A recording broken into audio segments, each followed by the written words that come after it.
Eu considero esse vídeo muito especial, porque eu gostaria de ter visto, ouvido esse vídeo quando eu tinha lá os meus 30 e poucos anos, meus 20 anos.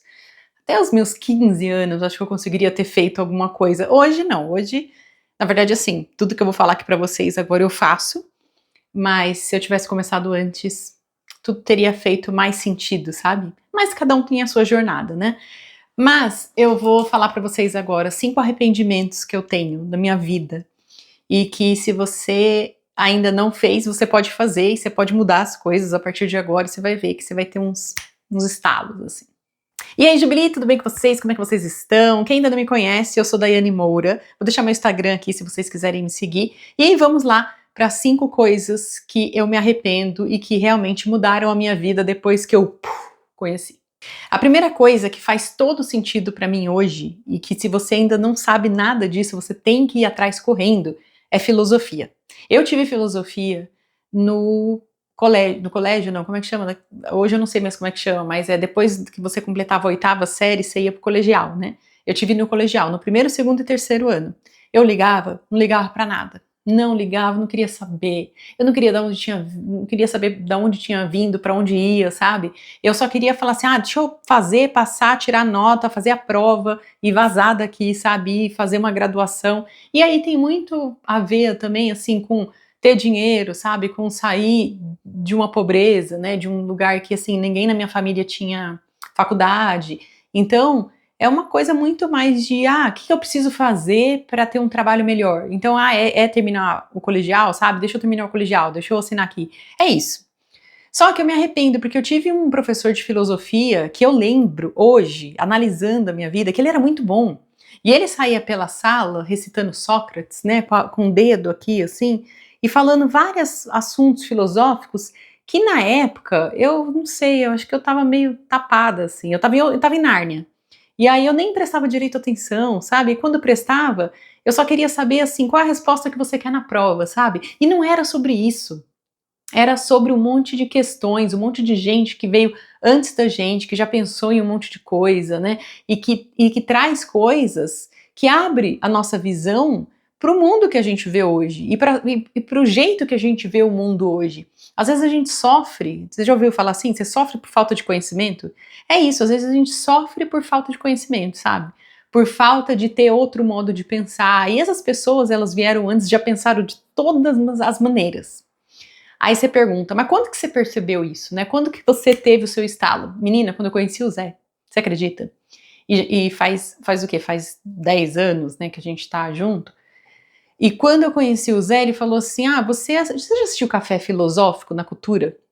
Aí eu pensei, gente, cultura, pelo amor de Deus. Eu só assistia novela, assim, novela, nem gostava muito, mas assim, assistia filme, assistia coisa que era mais fácil de mastigar, sabe? De entender, não queria nada que seja muito. Passou de pica-pau, já não queria assistir. Aí eu falei, Café Filosófico? Não. Aí ele, então, tenta assistir. E um dia eu assisti Café Filosófico. Eu não lembro o nome de quem era, mas eu vou pôr o link do vídeo aqui pra vocês, que foi o primeiro vídeo que eu assisti. Era um senhor que já morreu. E ele era muito, muito bom no que ele explicava, no que ele falava. Eu vou pôr o link aqui. Se você nunca assistiu, você tem que assistir. Sabe? É uma coisa que, assim, abre a tua cabeça e depois disso você vai ser outra pessoa. É claro que esse vídeo era sobre um determinado assunto, tem sobre 1 milhões de assuntos, mas assim, se você nunca fez isso, você tem que começar a fazer, sabe? Porque tem pessoas que conhecem, né? O Leandro Carnal, o Barbudinho, que eu esqueci o nome dele agora. Meu Deus, como é que é o nome dele? Que ele é do Sul? O Cortella. Que eles também são filósofos, né, que eles trazem, né, pensamentos, é muito legal, mas assim, tem milhões de outras pessoas que vocês também podem ouvir no YouTube hoje, muito fácil, e que faz você realmente pensar de outro jeito, pensar fora da caixa, sofrer menos. Nossa, olha, se eu ficasse aqui o dia inteiro falando o quanto é bom, eu não conseguiria falar tudo. Então vamos para o número 2, que na verdade assim tem um pouco a ver com isso, mas também não tem. Eu fiz terapia algumas vezes na minha vida, que eu já falei pra vocês. Eu perdi 5 bebês. Então toda vez que eu perdi um bebê, eu ia pra terapia. Só que o que acontecia? Quando eu achava que eu tava magiclique, né? Tipo assim, já tô ótima, não preciso mais de terapia, vou vazar, vou embora. Eu ia embora e não voltava. Só que o que acontece com a terapia? terapia é uma coisa para a vida. E terapia é uma coisa que, quando acontece algo significativo na sua vida e que você precisa conversar com alguém que está ali sendo pago para te escutar, né, minha senhora? Porque se você vai conversar com um amigo, às vezes o amigo, ele na verdade, ele só tá ali para falar o que você quer ouvir naquela hora, sabe? E a terapia não é sobre isso, não é sobre o que você quer ouvir, é sobre o que você também não quer ouvir, é perguntas que você não quer se fazer, sabe? É coisas que realmente para te levar para frente. Só que acontece, quando acontece alguma coisa na sua vida realmente relevante, você já precisa ter essa pessoa que te conhece, né? Não dá para você, né? Aconteceu hoje, eu perdi, sei lá, um bebê hoje. Não dá para eu chegar em alguém, contar toda a minha vida e aí, a partir disso, ela já me ajudar de alguma forma. Ela tem que entender, e são muitos anos, né? Agora, 42 no caso. Então, qual é a melhor coisa do mundo, assim, em caso de terapia? É você ter um terapeuta que você confia, que você conhece, que ele te conhece, ela te conhece por muito tempo. Sabe assim, por todos os anos, se for possível. Eu admiro muito quem fala assim, eu tenho uma terapeuta que eu passo há 10 anos. Gente, isso não tem preço. Porque é uma pessoa que ela conhece você há 10 anos, todos os seus altos e baixos, tudo que você reclama, tudo que você não reclama, tudo que você põe pra fora, o que você engole, o que você engasga, sabe? E aí ela te ajuda a identificar isso daí, a você olhar para si mesmo e falar assim, mas eu geralmente tenho agido dessa forma, por que eu ajo assim, sabe? O que eu tenho que ressignificar na minha vida?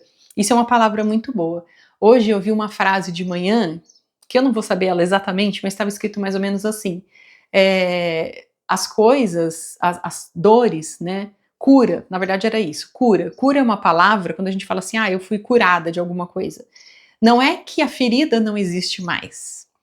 A ferida, ela tá lá, só que ela tá cicatrizada, sabe? É como se fosse cicatriz, lembrei. É como se fosse uma cicatriz. Então, você cortou aqui e ficou a cicatriz. Então, assim, não é que você foi curado e as coisas, elas nunca aconteceram, né? Como os meus filhos, por exemplo. Eu perdi. Não é como assim, eu nunca tivesse acontecido. Não, eu perdi, eu tenho uma cicatriz, sabe?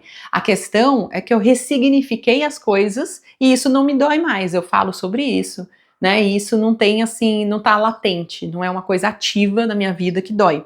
Mas eu tive que ressignificar. E a gente precisa ressignificar muitas coisas da nossa infância, coisas que aconteceram com a gente quando a gente era jovem, coisas que acontecem todos os dias que a gente tem que olhar sobre outra ótica, porque às vezes a gente está acostumado a olhar tudo sempre do mesmo jeito e a enfrentar as coisas do mesmo jeito. E as coisas nem sempre são como a gente está olhando para elas, sabe?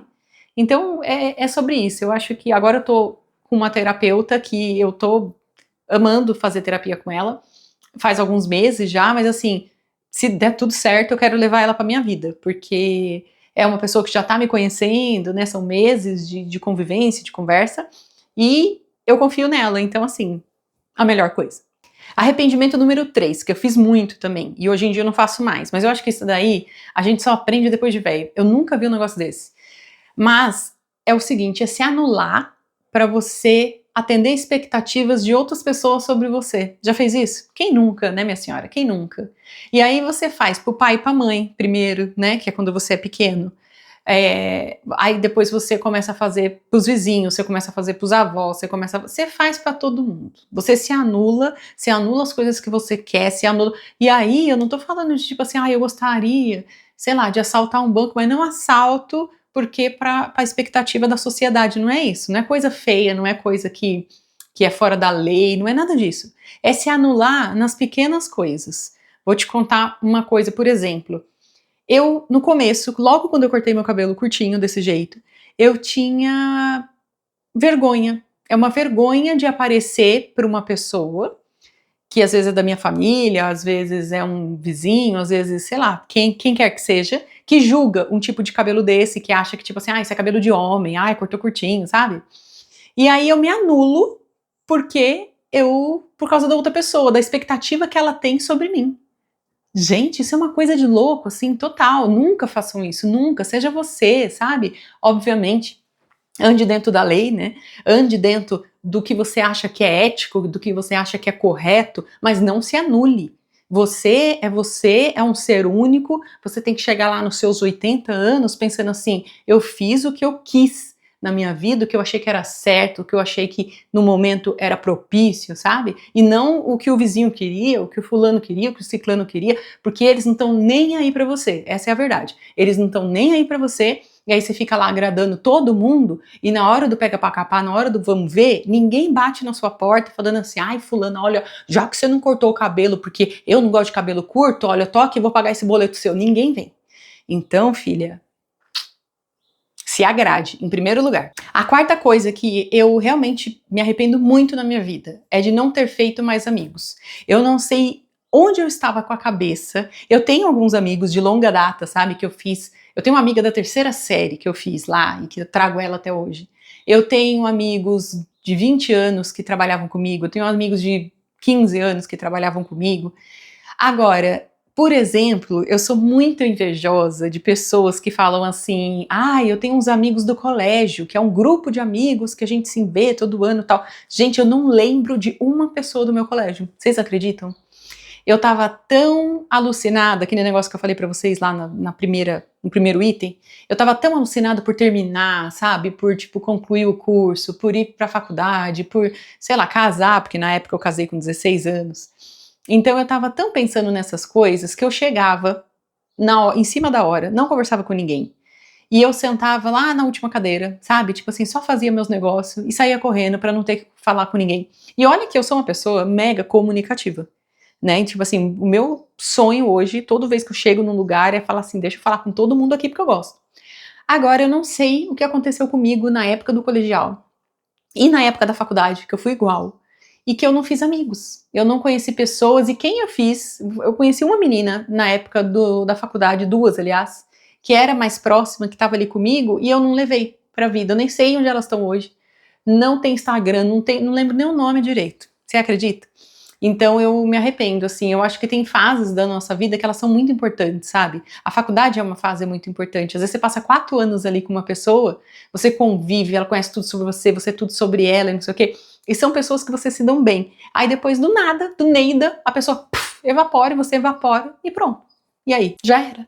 E o arrependimento número 5, vou falar pra vocês que agora é um pouquinho depois dessa fase que a gente passa da faculdade, né? Toda essa fase, né, de jovem, que é a fase depois que você começa a trabalhar nas empresas, que você é estagiário, é trainee e tal. O que aconteceu comigo? Eu não sei porquê, talvez por conta de tudo que eu vivi na minha infância, né, eu não vou falar que minha infância foi ruim, que não foi, mas a gente não era uma família rica, né, a gente era uma família que ali se sustentava.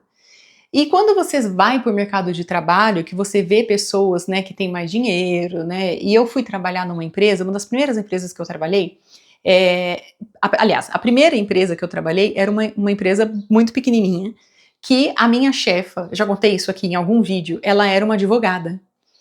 E eu era a secretária dela. Menina, quando essa mulher chegava brava, ela chegava lá no escritório e só tinha eu e ela. E era na casa dela o escritório. Quando ela chegava brava, ela jogava tudo que tinha na mesa no chão pra eu catar. E eu catava. Porque eu não me ligava que, tipo assim, eu tinha um valor, sabe? Que eu não precisava fazer aquilo, que aquilo ali era humilhante. Então, assim, isso eu me arrependo muito de não ter essa consciência, sabe? Que cada um tem seu valor, sim. Que uma empresa, quando ela te contrata, você tem seu valor, sim, sabe? E eu saí com aquele sentimento de desvalorização daquele emprego e fui para outros com o mesmo sentimento. Quiçá eu tenho esse sentimento até hoje. Eu trato ele em terapia toda semana, minha senhora. Porque é uma coisa que enraiza na gente, né? Mas eu saí dessa empresa, fui para uma outra empresa, e era uma empresa que eu também me sentia dessa forma. Era uma empresa familiar, um pouco maior, mas assim, todos os diretores, o presidente, não sei o que, era tudo a mesma família. E eu sentia que, assim, eles estavam me fazendo um favor de me empregar, sabe? Só que aí, agora, depois de muito tempo, eu fiquei pensando, caramba, né? Eu conhecia um monte de coisa, eu fazia um monte de coisa naquela empresa, um monte de coisa que se eu parasse de fazer, ninguém saberia fazer.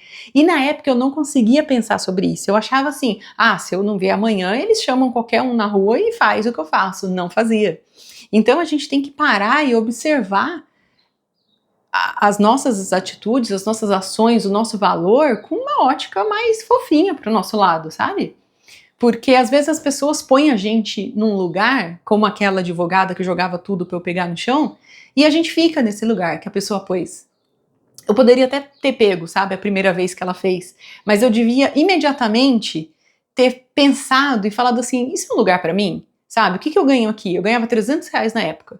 Eu ganhava, eu juro que pra vocês que eu lembro até hoje, eu ganhava tudo em nota de R$10, R$300. E ela pagava ali em dinheiro, assim. E eu poderia arranjar qualquer outro emprego, que eu faria a mesma coisa, aliás, faria a mesma coisa, que eu faria outra coisa e ganhasse a mesma coisa, sabe? Então, assim, por que eu continuei lá com ela? Porque eu achei que o jeito que ela me tratava estava certo, poderia ser daquele jeito. Então, é assim, se dê valor, sabe? Se você entrou numa empresa, se eles te contrataram, é porque você tem valor. E não fique lá se você se sentir humilhado, se você se sentir que não tá no lugar certo, sabe? Se você sentir que não é benquisto, que não é, como que eu posso dizer, às vezes não é nem de dinheiro, sabe, assim, mas eles não pagam muito bem, aí você vai ter que ver se isso funciona para você, mas assim, você é respeitado como profissional, acho que essa é a palavra, sabe, você tem que ser respeitado em todo lugar que você entra, aonde quer que você vá, você tem que ser respeitado, é isso. E é isso que eu aprendo todos os dias, tá? Tô falando isso pra vocês, mas isso eu aprendo todos os dias, porque gente que desrespeita o outro tem em todo lugar. Todos os dias. Então a gente tem que se impor todos os dias e todos os dias mostrar para as pessoas que, assim, também sou um ser humano, também tô aqui, também tenho falhas, não sou perfeito, mas tenho o meu valor, né? É sobre isso. Então eu espero que vocês tenham gostado. Deixa um coraçãozinho aí pra mim, um comentário se vocês gostaram, ou se vocês não gostaram, deixa um coração do mesmo jeito.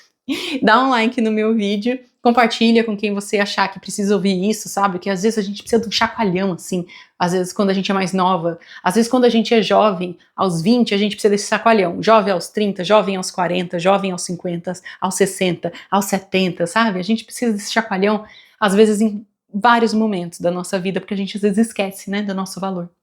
E é sobre isso, é o nosso Papo de Quinta. Beijo e até mais, tchau!